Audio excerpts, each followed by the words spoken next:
It's just a wow motorcycle. This is absolutely fantastic.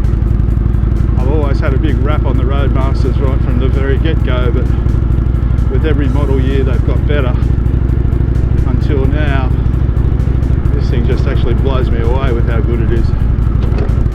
That suspension's terrific. The suspension seems better. This one's been fitted with stage 1 pipes and it breathes really nicely. It's just a lovely bike, it really is. We'll go for a cruise around the bay here.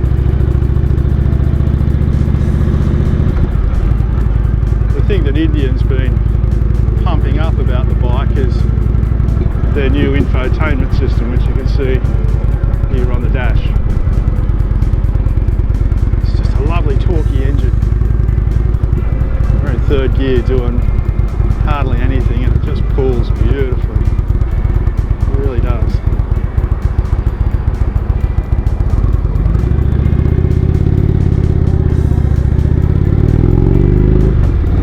Sounds pretty nice. But mostly it's just super comfortable, super luxurious, just superb.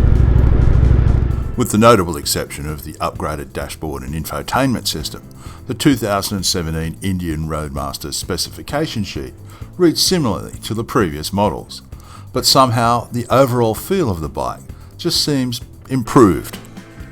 The 2017 model has also addressed aspects of the machine that I thought previously weren't quite in keeping with the rest of the bike's excellent engineering.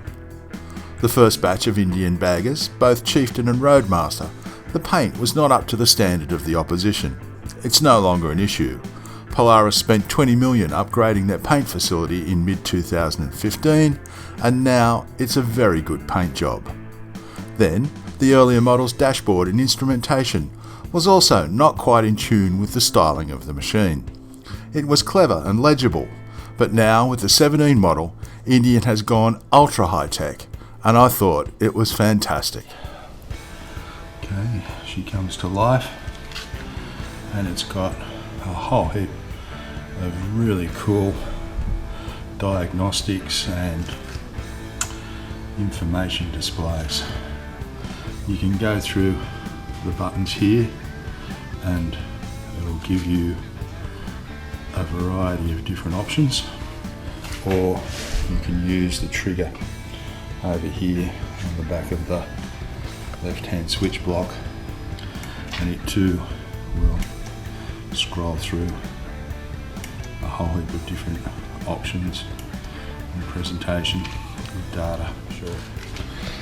Up here you've got a dashboard that your phone fits nicely in there. The third significant upgrade to the 17 offering is in the sound system.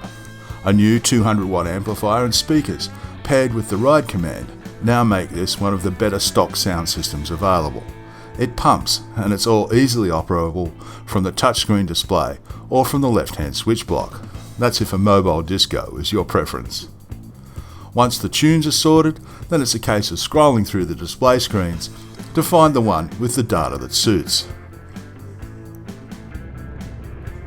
The old school dials that sit on either side of the ride command feature analog speedo and tacho, and they have an array of warning lights and LCD displays with fuel gauge, range, odometer and gear indicator, and the whole setup is very clear and very intuitive.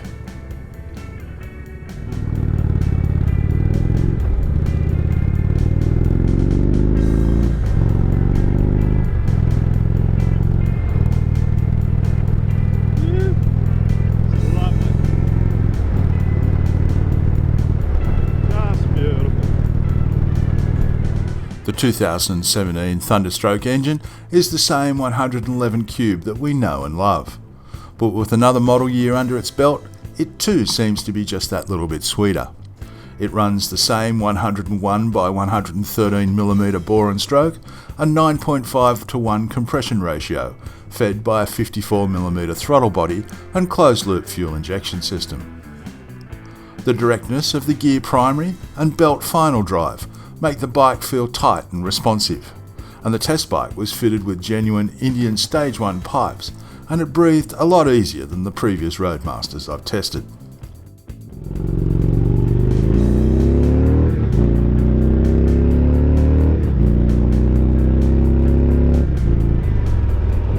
Yeah, it gets up alright.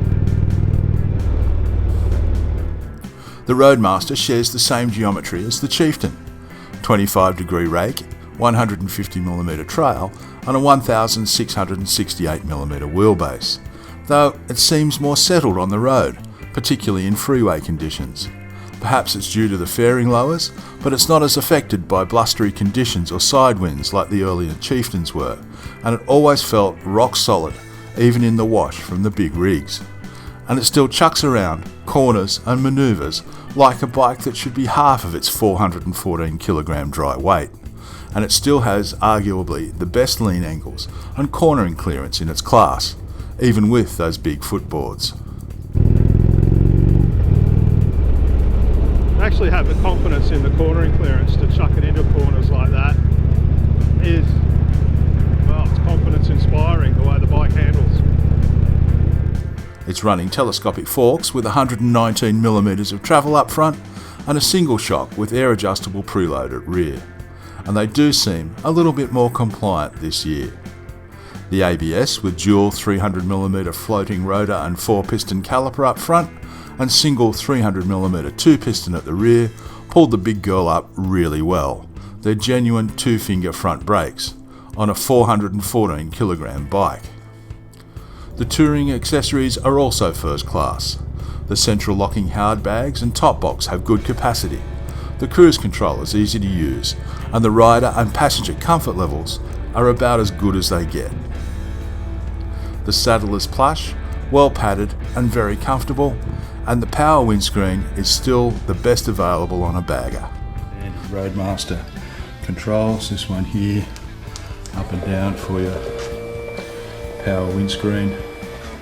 Probably the best windscreen fitted on a bike, I think. This is really good. You can put it down for round town city riding, cruising, or jack it up for country rides, touring. It really is very pleasant. The lights are brilliant. The self-cancelling indicators, the security fob, the heated seats, the heated grips, and the rest of the large inventory of creature comforts all add to the appeal of this stunning heritage-style machine. With the 2017 Roadmaster, Indian have now made the bike all in keeping with what you would expect from one of the most expensive mass-produced premium motorcycles on the market. For just under 42,000 Australian dollars right away, you'd expect it to be very good. It is.